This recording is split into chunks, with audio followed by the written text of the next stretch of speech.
Mesdames, Mesdemoiselles, Messieurs, bonsoir et bienvenue à votre 21h30 de ce samedi 1er juin 2013, les principaux titres du journal. Un lancement, celui du programme de distribution gratuite des denrées alimentaires au niveau de Bourat, au Brakna, lancement donné hier par le commissaire à la sécurité alimentaire, bénéficiaire, au moins 5 000 familles. Un engagement, celui du directeur général de l'Agence nationale Tadamon, engagement vis-à-vis des populations de la Mokata d'Ojef, c'est en vue de l'amélioration des conditions de leur vie. Une amélioration, celle de la production du riz en Mauritanie, une amélioration de la production qui s'accompagne également d'un engouement des citoyens pour la production locale, autrement dit pour les riz local.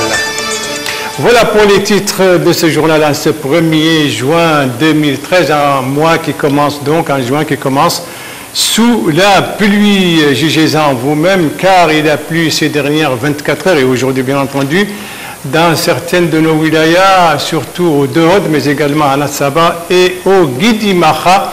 Nous allons commencer par le Hod Sharqi. On a enregistré 58 mm à Tourmen, à Boustaïla 56 mm, à Omgouf 50 mm, Baskounou 30 mm, Hassila Doub 32 mm, Timbedra 30 mm, le Vlach 25 mm, Digani 20 mm, Adelbegrou 12 mm et Wassala 7 mm. Des pluies ont été également enregistrées depuis hier au Hod El Gharbi, ici à l'Erlig Oudje 35 mm, Koboni 25 mm, Gogi 19 mm, Twil 18 mm, Ain Farba 8 mm, le Voulani 5 mm, Medbougou 4 mm.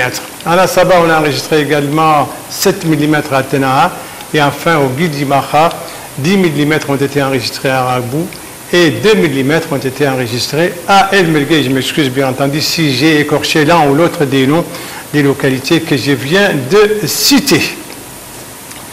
Nous allons maintenant parler de la tournée à l'intérieur du pays du commissaire à la sécurité alimentaire qui était hier dans la wilaya du Brakna, là-bas, où il a donné le coup d'envoi des programmes de distribution gratuite des denrées alimentaires aux populations du regroupement de Bourat. Bourat, c'est là où le commissaire a donné le coup d'envoi donc de ce programme. Et vous savez que Bourat, c'est un regroupement qui relève de la Mokata de Mal au Brakna, compte rendu Cheikh Nasher Saad. Ici, au Brakna, plus précisément dans la localité de Bourat, un programme de distribution de produits alimentaires a été lancé au profit des familles nécessiteuses. Il s'agit de plus de 1800 tonnes de blé, 92 tonnes d'huile, 25 tonnes d'haricots. Une occasion saisie par le commissaire à la sécurité alimentaire d'indiquer que cette opération de distribution de produits alimentaires a été lancée à partir de Bourat en raison de l'intérêt accordé par le président de la République à cette localité. Il a également souligné qu'il est venu se renseigner sur la situation des populations dans le triangle de l'espoir. Au nom des populations de Bourat, M. Al-Qasim Oul-Talib s'est félicité de l'attention accordée par les pouvoirs publics à cette zone du pays, soulignant leur soutien au programme politique du président de la République. Il s'est également réjoui des réalisations accomplies à Bourat au cours des 4 dernières années. Quant aux populations, elles ont loué cette initiative visant à venir en aide aux couches vulnérables. Ces dames apprécient à sa juste valeur ce geste noble. Voilà, cher Sadbou, vous restez avec nous pour nous parler des activités d'un autre responsable qui lui aussi était ces derniers jours en déplacement à l'intérieur du pays. Il s'agit du directeur général de l'Agence nationale Tadamon. Il vient d'effectuer, ce directeur général, une tournée d'information et d'explication dans la wilaya de l'Adrar. Et ce soir, nous nous intéressons à 2 étapes de cette tournée, à savoir celle de Turban et de Loudeï. Nous sommes à Turban, où les habitants de cette localité qui relève de la Muqata'a d'Aoujeft dans la wilaya de l'Adrar étaient au rendez-vous avec la délégation de l'Agence nationale Tadamoun pour la lutte contre les séquelles de l'esclavage, l'insertion et la lutte contre la pauvreté, conduite ici par son directeur général. Maître Hamdioul Mahjoub est venu contacter en personne les populations dans le but de s'enquérir des problèmes posés à ces dernières en matière d'enclavement, de commercialisation des produits touristiques, de l'octroi de crédits à faciliter pour appuyer les coopératives féminines. Bref, la liste n'est pas exhaustive. Au cours d'une réunion de sensibilisation à laquelle ont assisté les autorités administratives de la wilaya et un grand nombre de citoyens, le directeur général de l'agence Tadamoun a souligné que la décision du président de la République, M. Mohamed Ould Abdelaziz, portant création de l'agence nationale Tadamoun pour la lutte contre les séquelles de l'esclavage, l'insertion et la lutte contre la pauvreté et pour assister les couches défavorisées. Il a également souligné les objectifs de sa tournée, notamment le contact des populations pour se faire une idée des problèmes posés aux couches vulnérables dans les zones les plus pauvres du pays. Le directeur général de l'agence Tadamoun a spécifié que le phénomène d'esclavage n'existe plus en Mauritanie et que la pauvreté est partagée entre tous les humains, énumérant les défis auxquels faisait face le pays, notamment en matière de sécurité, condition sine qua non de toute action de développement économique et social. Il a aussi souligné les efforts du gouvernement en matière de révision des conventions minières, de l'accord de pêche et des projets structurant les infrastructures de base dans les domaines de l'énergie, de l'eau. Maître Hamdioul Mahjoub a réaffirmé la volonté de son institution de financer des projets dans les domaines de l'enseignement, de la santé, de l'agriculture et de l'appui aux coopératives féminines dans les milieux les plus pauvres pour diminuer les écarts et la marginalisation des citoyens. L'autre étape de cette visite, c'était la localité de Loudey, toujours dans la Muqata'a d'Aoujeft. Sur place, Maître Hamdioul Mahjoub a tenu une réunion similaire au cours de laquelle il a passé en revue l'importance de son agence et le but de sa visite, qui, selon le directeur général de l'agence Tadamoun, est de venir en aide et soutenir tous les Mauritaniens qui sont dans le besoin. La délégation de l'agence Tadamoun est venue apporter sans doute de l'aide et de l'espoir aux populations, donc sa visite laisse présager des lendemains meilleurs à ces groupes ciblés. De l'espoir traduit ici par ses chants et ses pas de danse. Des chants qui en disent long sur la joie des populations, qui semblent saisir le message qu'est venu livrer le directeur général de l'agence Tadamoun. Un message qui dit en substance qu'il faut connaître les limites du possible, pas pour s'arrêter, mais tenter l'impossible dans les meilleures conditions, et que les populations sont d'abord et avant tout le principal souci des autorités. On va parler à présent de la riziculture et pour cause, car vous savez que ces jours-ci, c'est la récolte. La récolte donc pour la campagne estivale, autrement dit la campagne d'été, cette campagne caractérisée cette année par une augmentation des surfaces cultivées qui sont passées désormais à 15 000 hectares. Des explications avec Sérécy Dibé. L'autosuffisance alimentaire, c'est ce à quoi s'attellent les autorités. Et pour réaliser un tel objectif, elles se sont donné les moyens de leur ambition. Investir dans la culture du riz, encadrer les agriculteurs ou encore augmenter les périmètres agricoles. Conséquence, il y a eu une amélioration globale dans la culture du riz, si bien que les périmètres agricoles mis en valeur sont passés de 2 000 hectares à 15 000 hectares. Et quant aux récoltes, elles sont passées de 31 000 tonnes en 2009 à 37 000 tonnes en 2010, avec un record cette année, 57 000 tonnes. C'est le constat fait par cet agriculteur. D'autres acteurs intervenant dans le secteur agricole ont souligné que ces résultats satisfaisants enregistrés dans la culture du riz n'auraient pas été possibles sans la détermination de l'État qui a accompagné et soutenu les efforts des agriculteurs. Ils ont toutefois insisté sur la régularité de ce soutien de l'État en faveur des agriculteurs, notamment en termes d'encadrement et de soutien multiforme. Autre aspect de cette volonté de l'État de promouvoir la culture du riz, des décortiqueurs performants ont été mis à la disposition des agriculteurs, ce qui a permis d'améliorer considérablement la qualité du riz local. Ce riz local, dont la qualité n'est plus à démontrer, est largement utilisé par l'État dans ses programmes humanitaires, notamment le programme ML.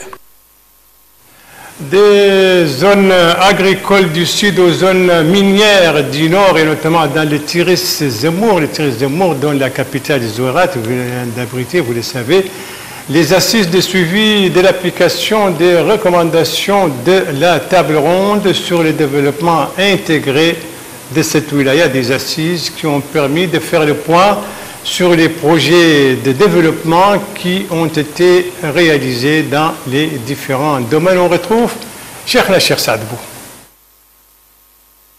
Les travaux de réflexion sur le suivi des résultats de la table ronde sur le développement du Tiris Zemour étaient un cadre d'échange pour les participants.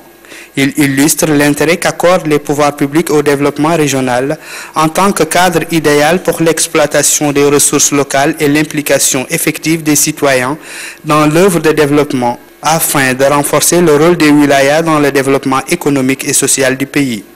Des participants qui sont unanimes sur l'importance de cette table ronde qui a atteint, selon cet homme, des résultats considérables. Selon cet autre, la prise en compte des spécificités des wilayas du Nord permet leur développement à partir de ressources locales, car les programmes de développement seront identifiés et financés en concertation avec les habitants.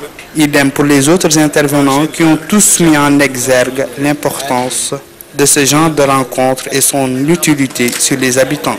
À noter que les résultats de la table ronde se sont matérialisés à travers le financement de 50 projets pour une enveloppe globale de 37 milliards d'ouguiya.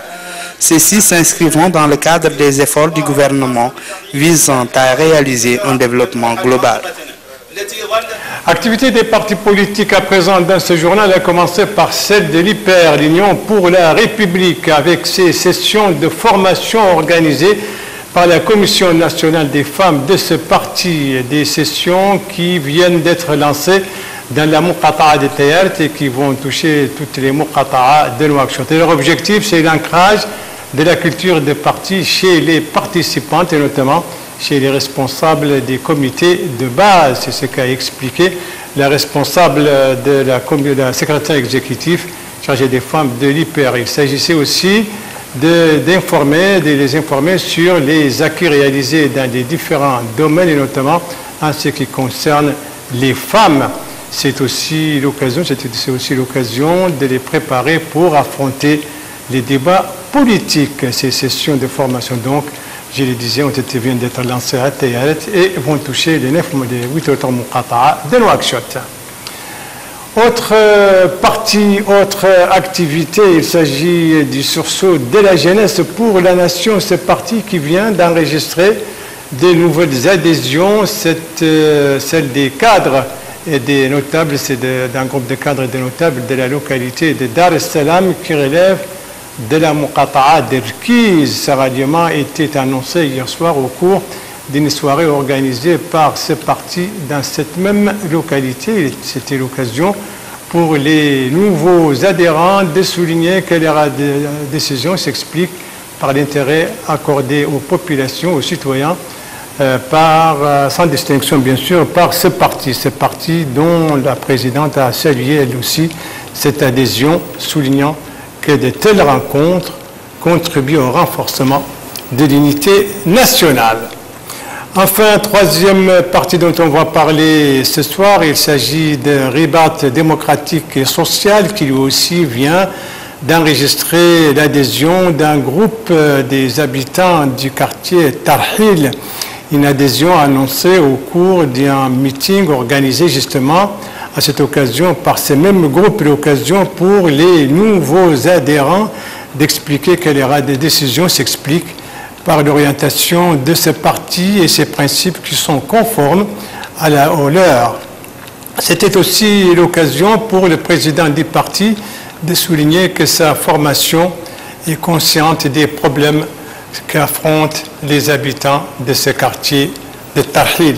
Il a en même temps rappelé que la politique des pouvoirs publics accorde une grande place, une grande importance aux problèmes des populations, surtout les plus démunies. Merci de suivre la télévision de Mauritanie. La suite du journal avec la coopération entre le Japon et l'Afrique. Alors, cette coopération dont on a beaucoup parlé aujourd'hui à l'occasion de la 5e Sirade. La 5e Sirade, c'est donc la conférence sur le développement, la conférence de Tokyo sur le développement en Afrique des précisions avec Séré Sidibé. Plus de 10 milliards d'euros d'aide du Japon au continent africain sur 5 ans, pour notamment développer le transport et les réseaux électriques. L'annonce a été faite par le Premier ministre japonais devant une quarantaine de chefs d'État et de gouvernement réunis à Yokohama pour le sommet Japon-Afrique. Le Japon veut ainsi renforcer sa présence en Afrique et concurrencer son voisin chinois très implanté sur le continent. Qui était également hier au centre de l'intervention du président français devant des médias de son pays. L'occasion pour François Hollande d'annoncer que la France soutient la création d'une force d'intervention interafricaine, un projet, vous le savez, qui a été décidé par l'Union africaine à l'issue du sommet du cinquantenaire qui vient de se tenir à Addis Abeba. Dans l'actualité internationale ce soir, la situation en Turquie et le Premier ministre turc qui lâche du lest face au mouvement de protestation qui dure depuis des jours précisément à Istanbul. Après de violents affrontements entre manifestants et policiers, donc forces de l'ordre, hier et aujourd'hui, M. Erdogan a appelé la police à quitter la place de Taksim en plein centre d'Istanbul, cette place qui est à l'origine de ce mécontentement. Les autorités veulent procéder à un aménagement de cette place, mais les manifestants ne veulent pas en entendre parler. Dans l'actualité ce soir, encore deux étapes, les États-Unis et l'Iran. On retrouve pour ces deux étapes Séré Sidibé. Premier débat présidentiel en Iran. Les 8 candidats se sont affrontés en direct sur les questions économiques. Aucun des prétendants ne s'est imposé à l'issue de ces 4 heures de débat, durant lesquelles la politique économique de l'actuel président a été vivement critiquée. Dans la course à la présidentielle du 14 juin, on compte plus de réformistes. Ces derniers, qui avaient mené des manifestations anti-gouvernementales de 2009, ont été écartés par le Conseil des gardiens de la Révolution. La Russie priait de ne plus livrer d'armes au régime syrien. La mise en garde vient du secrétaire d'État américain John Kerry et son homologue allemand. Un avertissement qui fait suite à l'interview du président Bachar al-Assad. Le président syrien laissait entendre que son allié russe lui livrerait des armes, dont des missiles sophistiqués. Information démentie par plusieurs médias russes. À quelques jours seulement de la conférence internationale sur la paix, à laquelle devraient participer l'opposition et le régime syrien, Washington et Berlin appellent Moscou à ne pas mettre en péril les efforts de paix. Donc vous l'avez rectifié de vous-même, la deuxième étape, c'était donc la Syrie et ses relations avec la Russie. Voilà, ce journal est à présent terminé. Merci à vous, madame, mademoiselle, monsieur, de l'avoir suivi. Merci bien entendu aux équipes rédaction et techniques qui ont participé à sa conception. Je vous en rappelle les principales informations. Ici, c'est le commissaire à la sécurité alimentaire. Il se trouvait hier à Borat, au Brakna. Là-bas, il a procédé au lancement du programme de distribution gratuite des denrées alimentaires bénéficiaires 5000 familles. Ici, ce sont les étapes, quelques étapes de la tournée que le directeur général de l'Agence nationale Tadamon vient d'effectuer à Nadra. Surtout ici des étapes dans la Muqata'a d'Ojeft, il s'agit de Toulouran et de Loudeï.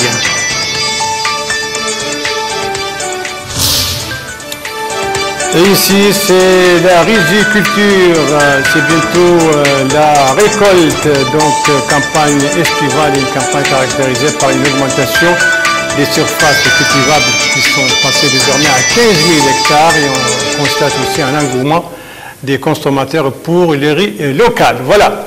Le JTF reviendra demain, Inch'Allah, à 19h et 21h30. Vous serez en compagnie, suivant le planning de service, vous serez en compagnie de Séré Sidibé. Quant à moi, il ne me reste plus qu'à vous souhaiter une très très bonne fin de soirée, une très très bonne semaine, un peu moins de chaleur que la semaine écoulée. Et à vous donner rendez-vous, Inch'Allah, vendredi prochain, aux mêmes heures, 19h, 21h30. Bonsoir.